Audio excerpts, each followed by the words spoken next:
The merits of colonization and the benefits of cultural assimilation. Xiefeng. March 25, 2024. The merits of colonization and the benefits of cultural assimilation. Advocating for colonization and cultural assimilation is often seen as politically incorrect and even rebellious. I am aware that many people may criticize and denounce me for this. Although my knowledge is limited, I respect the facts.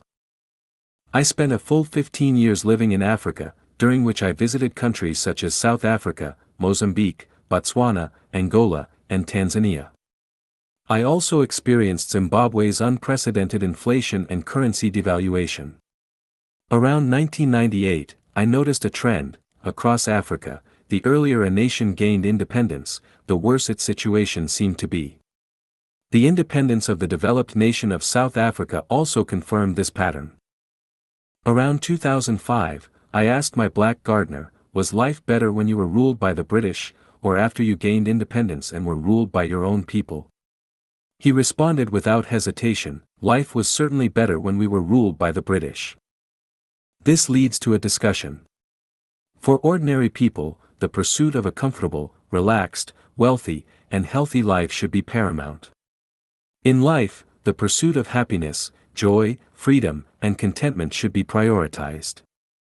As ordinary people, it is a cognitive error to prioritize concepts, ideas, positions, and spiritual pride.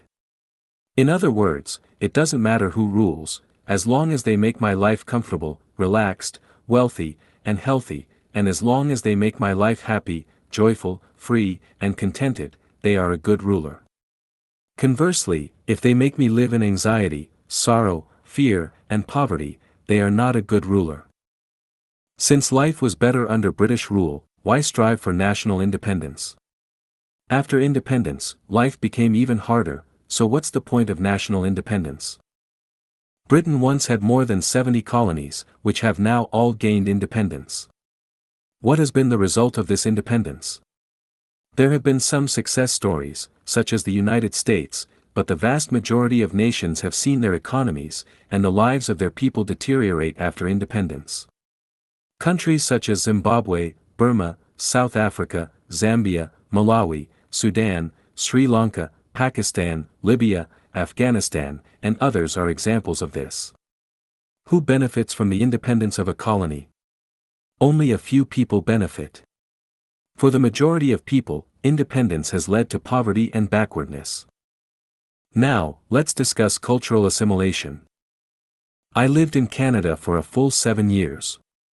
This period of my life can be described as comfortable, free, relaxed, and calm. To exaggerate a bit, it felt like a paradise for ordinary people.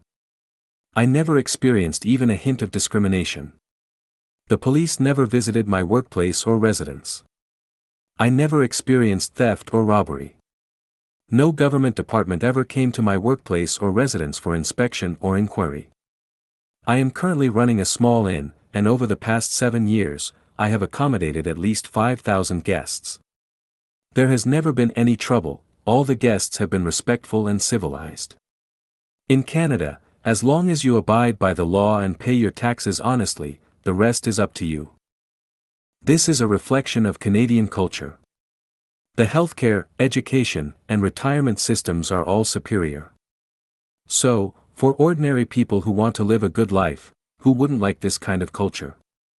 Therefore, I pose a question: isn't it beneficial for a civilized culture to invade a place that is barbaric, ignorant, backward, and impoverished? Between a barbaric war invasion and a civilized cultural assimilation, which would you choose? In fact, the term cultural invasion itself is problematic. It should be called cultural education. If a civilized culture invades a place that is barbaric, ignorant, backward, and impoverished, ordinary people should celebrate and embrace it with open arms.